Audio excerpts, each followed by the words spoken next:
ఒక్కసారి మా మిత్రుడు బట్టి విక్రమార్క గారు మాట్లాడినటువంటి విషయాన్ని ప్లే చేయాల్సిందిగా విజ్ఞప్తి చేస్తా ఉన్నా. రాష్ట్రంలో ఉన్నటువంటి అన్ని మండలాల్లో మండలానికి ఒక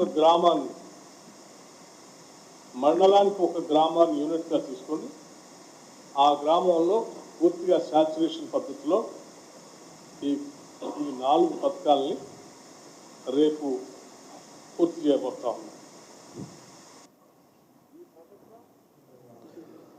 ఇంకో మంత్రి గారు మాట్లాడతారు, ఈరోజు రావట్లేదు. ఓకే, ముఖ్యంగా ఈ రకంగా ఈ ప్రభుత్వం మనం చూసినాం.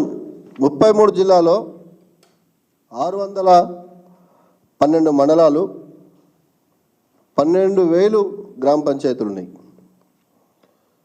పట్టణాలు కాకుండా గ్రామ పంచాయతీకి సంబంధించి 12,000 గ్రామ పంచాయతీలు ఉంటే వారు రేపు మాత్రం 600 గ్రామాలు మాత్రమే ఎంపిక చేసి అక్కడ ఉన్న లబ్ధిదారులకు పథకాలు ఇస్తామని చెప్తా ఉన్నారు. మరి మీరు ఇచ్చిన హామీ డిసెంబర్ 9, మళ్ళీ డిసెంబర్ 9 పోయింది, 26 తారీఖు పోతా ఉంది. అసలు మీరు ఇస్తారా ఇవ్వరా? ఇవ్వకపోతే మేము అబద్ధాలు చెప్పాము, మాకు చేతన అవుతలేదు అని చెప్పి ముక్కు నేలకు రాసి తెలంగాణ సమాజానికి క్షమాపణ కోరాలని చెప్పేసి నేను ఈ ప్రభుత్వాన్ని డిమాండ్ చేస్తూ ఉన్నా. మీరు మాట్లాడుతూ ఉంటారు కదా ఏం చేసారు గత ప్రభుత్వం అని.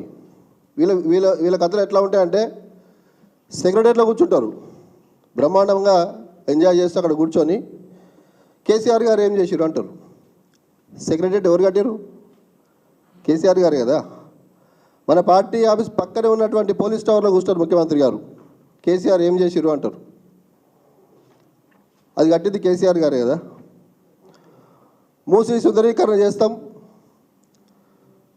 మరి కాళేశ్వరం నీళ్ళు తెచ్చి అంటారు. మళ్ళీ కేసీఆర్ గారు ఏం చేసారు అంటారు.